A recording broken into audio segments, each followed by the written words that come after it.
Good afternoon प्यारे विद्यार्थियों। आज 20 मार्च 2024 को राजस्थान बोर्ड अजमेर के द्वारा कक्षा 10 का विज्ञान का पेपर आयोजित हुआ। इस पेपर की आंसर की लेकर मैं आपके साथ हाजिर हूँ। तो आइए देखते हैं कि किस प्रकार के प्रश्न आए और कैसे इनके आंसर होंगे। इस पेपर के अंदर खंड ए के अंदर पहले प्रश्न के अंदर 15 अभ्यास आए, जिनके बारे में आपको मैं बता रहा हूँ कि क्या इनके राइट आंसर होते।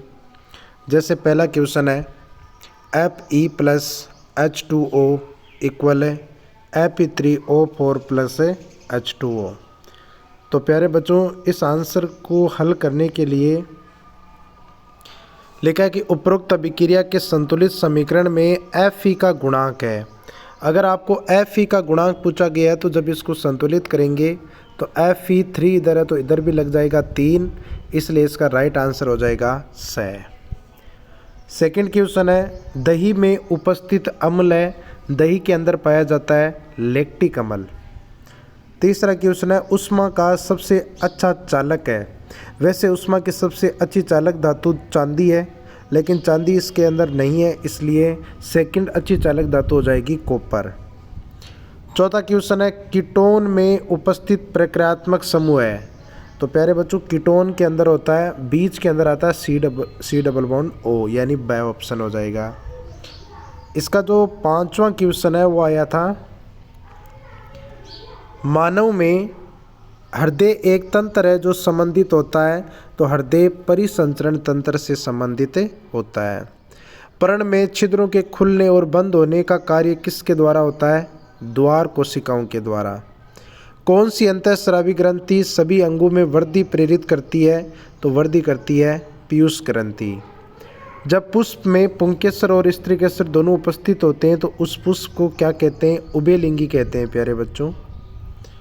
अगला प्रश्न है पुरुष में लिंग गुणसूत्र है, तो पुरुष में पाया जाता है XY। इसके बाद 10वां जो ऑप्शन प्रश्न आया था वो था एक समतल दर्पण से 3 मीटर दूरी पर खड़ा है व्यक्ति तथा प्रतिबिंब के बीच की दूरी ज्ञात करो। देखो बच्चों, ये लिखा है कि एक समतल दर्पण है जिससे 3 मीटर की दूरी पर एक व्यक्ति खड़ा है। तो हमें पता है कि समतल दर्पण से जितनी दूरी पर कोई व्यक्ति खड़ा होता है उसका प्रतिबिंब दर्पण के पीछे उतनी दूरी पर बनता है, इसलिए 3 मीटर ये और 3 मीटर ये, तो व्यक्ति और प्रतिबिंब के बीच की जो दूरी है वो हो जाएगी 6 मीटर। कितने मीटर हो जाएगी? 6, इसलिए इसका सही आंसर हो जाएगा ब। प्रकाश अपवर्तन की घटना में साइन I बराबर A और साइन R बराबर B है, तो अपवर्तनांक होगा, अपवर्तनांक का सूत्र होता है म्यू बराबर साइन I बटा साइन R, इसलिए सूत्र हो जाएगा म्यू बराबर साइन I का मान दे रखा है A बटा B, यानी इसका सही ऑप्शन सही हो जाएगा। अगला जो प्रश्न आपको दे रखा है इसके अंदर वो दे रखा है प्रश्न नंबर 12। प्रश्न नंबर 12 है अग्रिम सूर्योदय एवं विलंबित सूर्यास्त का कारण है, तो वो है वायुमंडलीय अपवर्तन। प्रिज्म में विचलन कोण है, विचलन कोण आपतित किरण और निर्गत किरण के बीच के बनता है, इसलिए विचलन कोण हो जाएगा अक्स, यानी इसका सही आंसर क्या हो जाएगा? स। अगला जो प्रश्न है वो दे रखा है विद्युत उपकरणों में भू संपर्क तार का उपयोग किया जाता है सुरक्षा उपाय के रूप में। इसके बाद में प्यारे बच्चों 14वां जो ऑप्शनल क्वेश्चन आया था वो था कि धारावाही चालक के लिए दक्षिणस्थ अंगुष्ठ नियम है, तो दक्षिणस्थ अंगुष्ठ नियम धारा की दिशा ज्ञात करने के लिए लागू किया जाता है। तो ये 15 अभ्यास के क्वेश्चन थे। इसके बाद रिक्त स्थान, दूसरा प्रश्न आया रिक्त स्थानों की पूर्ति कीजिए। लेड नाइट्रेट के उसमें वियोजन से प्राप्त नाइट्रोजन युक्त ऑक्साइड है वो बनता है NO2, नाइट्रोजन डाइऑक्साइड। अगला प्रश्न है HCl के वियोजन से प्राप्त ऋणायन का रासायनिक सूत्र है, तो H प्लस तो हो जाता है इसमें धनायन और Cl माइनस हो जाएगा ऋणायन। C3H8 अणु में उपस्थित सहसंयोजी अबंधु की संख्या पूछी है, तो इसमें हो जाएगी सहसंयोजी अबंधु की संख्या 10। एक कृत्रिम वृक्क नाइट्रोजनी अपशिष्ट उत्पादों को रुधिर से डोड द्वारा निकालने की एक युक्ति होती है, तो उसे अपवहन कहते हैं। रुधिर से अपवन द्वारा निकालने की एक युक्ति है। दो तंत्रिकाओं के मध्य खाली स्थान को कहते हैं सिनेप्स। अगला प्रश्न है, प्रतिबिंब की ऊंचाई और बिंब की ऊंचाई का जो अनुपात होता है उसे गोलीय दर्पण का आवर्धन कहते हैं। क्या कहते हैं प्यारे बच्चों? आवर्धन। दीर्घ दृष्टि दोष का निवारण किया जाता है उत्तल लेंस से। तीसरा प्रश्न है, अतिलक्षणात्मक प्रश्नों का उत्तर एक शब्द या एक पंक्ति में देना था। तो पीतल तांबा के साथ दूसरी धातु होती है, वो होती है जिंक। सल्फर, ब्रोमीन और आयोडीन में चयन करके द्रव्य अधातु का नाम पूछा तो अधातु हो जाएगी, इसके अंदर ब्रोमीन अधातु है। अगला प्रश्न है, IUPAC नाम है तो 3 कार्बन से हो जाएगा प्रोपाइन, ट्रिपल बॉन्ड आ गया तो प्रोपाइन। रेजिन और गोंद पादप के कौन से भाग में संचित होते हैं? तो ये मृत काष्ठ कह सकते हैं, या जो प्लोएम होते हैं उसके अंदर ये संचित होते हैं। मस्तिष्क का कौन सा भाग रक्तदाब, लार आना, वमन आदि को नियंत्रित करता है? तो BP को नियंत्रित करता है मेडुला। नेची क्रियाओं का नियंत्रण करता है मेडुला ऑब्लांगेटा। कोई 2 जीवाणु जनित संक्रामक रोगों के नाम आप लिख सकते हो, हैजा, रेबीज, ठीक है, ऐसे रोग है जो आप इसके अंदर लिख सकते हो, गोनेरिया, एड्स। मेंडल के लक्षणों की वंशागति नियम के प्रयोग में F2PD में प्राप्त पौधों में बोने पौधों का अनुपात है वो कितना है, या प्रतिशत में लिखना चाहो तो वो है आपके 25%। अगला प्रश्न है, गोलीय लेंस के लिए बिंब की दूरी, प्रतिबिंब की दूरी और फोकस दूरी में संबंध है 1/f बराबर 1/v माइनस 1/u। पुतली के साइज को नियंत्रित करता है परितारिका। परितंत्र में उपभोक्ता का कोई भी उदाहरण दे सकते हो आप, गाय, बकरी, भैंस, मनुष्य, शेर, कुछ भी जो उपभोक्ता हो, केवल पेड़ पौधे और नील हरित शैवाल को छोड़कर।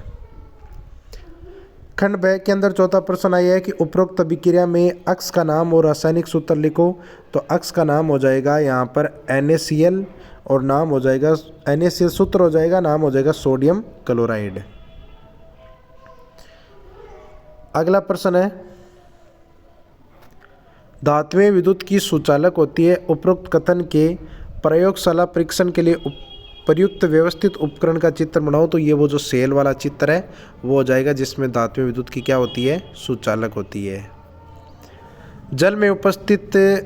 जल की उपस्थिति में मैले कपड़ों पर साबुन लगाने पर कपड़ा साफ क्यों हो जाता है? कारण लिखिए। तो साबुन के अंदर जो सोडियम पोटेशियम लवण होते हैं वो कपड़े के अंदर पाए जाने वाले कैल्शियम मैग्नीशियम लवणों से अभिक्रिया करके उनको बाहर निकाल देते हैं, जल में घुलित कर देते हैं। इस प्रकार कपड़े की सफाई अच्छी तरह हो जाती है।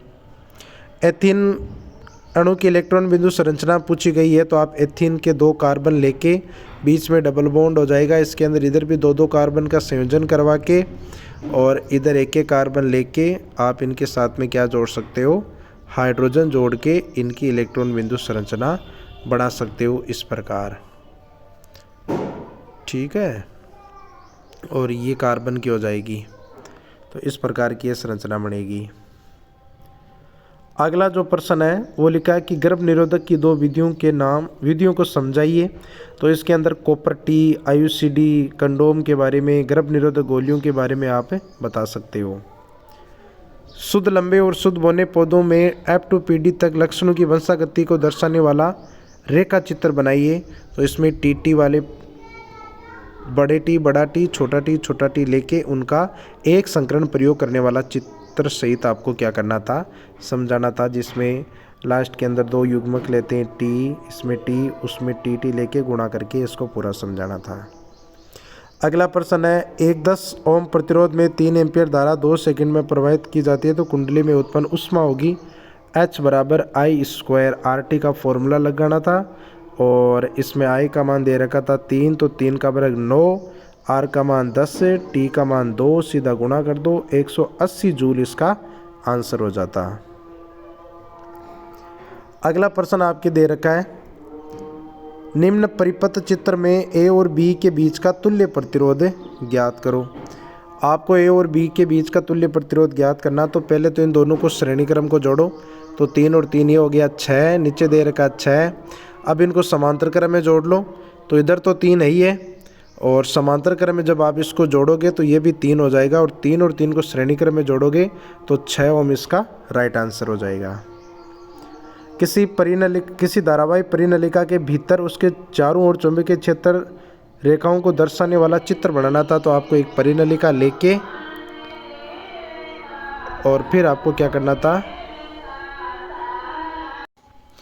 अगला जो प्रश्न है, आगे जो प्रश्न दे रखा है प्रश्न नंबर 12, किसी विद्युत एक छड़ 13 में आ जाओ। एक छड़ चुंबक के लिए चुंबकीय क्षेत्र रेखाओं का चित्र बनाइए। तो इसमें एक छड़ चुंबक लेना था, इधर N और इधर S, और इस प्रकार आप चुंबकीय बल रेखाओं को बना के उनकी गति को क्या कर सकते थे, दर्शा सकते थे। अगला प्रश्न है, कचरा निपटान की समस्या को कम करने के 2 तरीके बताइए। तो कचरा निपटान करने की कोई भी आप 2 तरीके बता सकते हैं, जिसमें आप घरों के जो अपशिष्ट कचरा है उसका निवारण कैसे कर सकते हैं, किस प्रकार आप उनका जो 5R तरीका है उसके अनुसार आप बता सकते हो। 15 क्वेश्चन है, आर श्रृंखला के विभिन्न पोषी स्तरों को संक्षिप्त में वर्णन कीजिए। तो इसमें आपको आर श्रृंखला के अंदर उत्पादक है, उपभोक्ता तीनों के बारे में आप बता के संक्षिप्त में वर्णन कर सकते हो।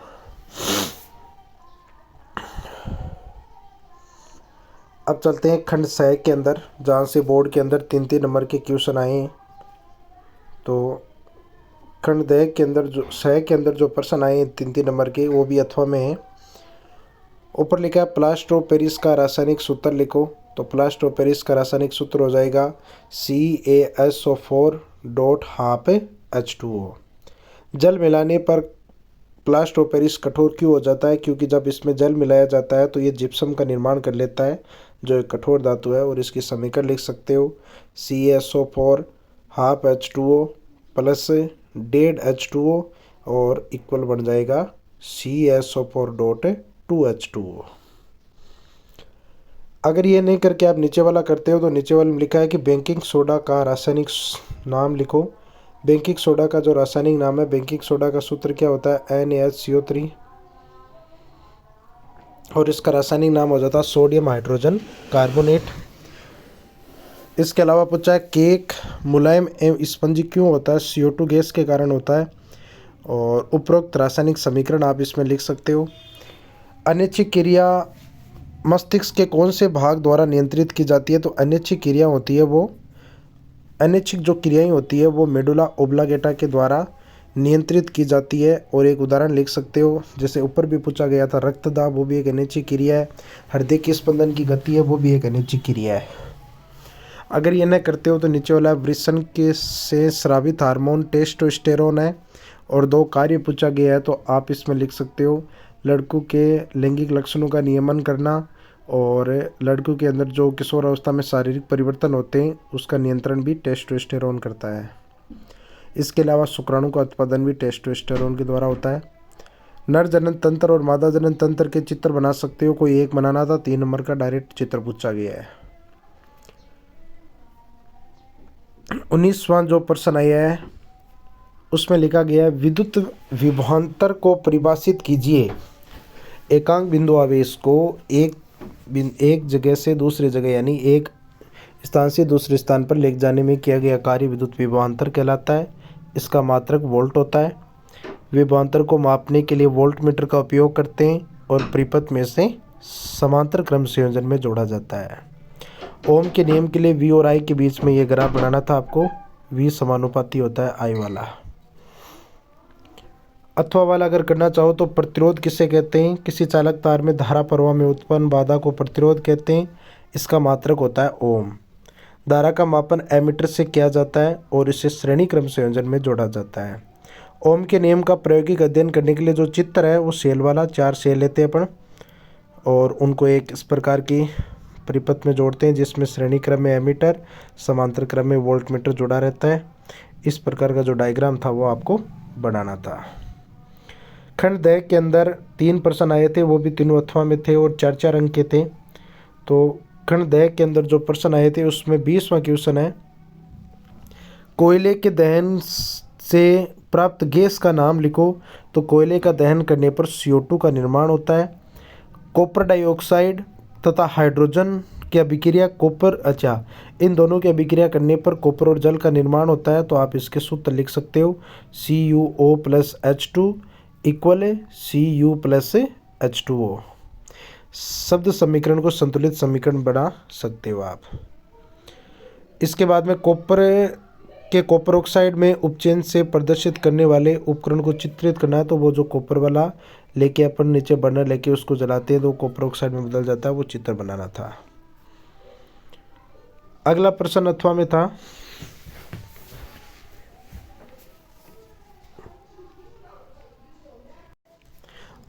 था अपचयन किसे कहते हैं। अपचयन किसे कहते हैं? जब किसी वह रासायनिक अभिक्रिया जिसमें ऑक्सीजन में कमी होती है उसे अपचयन अभिक्रिया कहते हैं। और आयरन यानी Fe+CuSO4 वाली अभिक्रिया लिख के संतुलित करनी थी, जो संतुलित ही हो जाती है अपने आप। कॉपर सल्फेट के विलयन में डूबी लोहे की कीलों की अभिक्रिया के चित्र को प्रदर्शित करने का जो चित्र है वो आपको बनाना था। इसमें 3 डायग्राम है। एक परखनली लेते हैं, एक परखनली लेके उसको ऐसे बांध में उसमें लोहे की कील के डुबा के वो चित्र वो आपको बनाना था। 21वां प्रश्न था प्रकाश संश्लेषण के दौरान होने वाली घटनाओं को समझाइए और एक पत्ती के अनुप्रस्थ काट क्षेत्रफल का नामक चित्र बनाइए।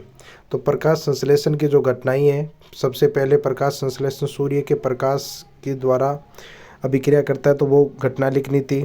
फिर क्लोरोप्लास्ट के अंदर CO2 ग्रहण करके वो कार्बोहाइड्रेट का निर्माण करता है तो वो लिखना था। जो 3 अभिक्रिया हैं वो 3 अभिक्रिया लिखनी थी इसके अंदर घटनाएं। पत्ती के अनुप्रस्थ काट क्षेत्रफल का नामक चित्र बनाना था।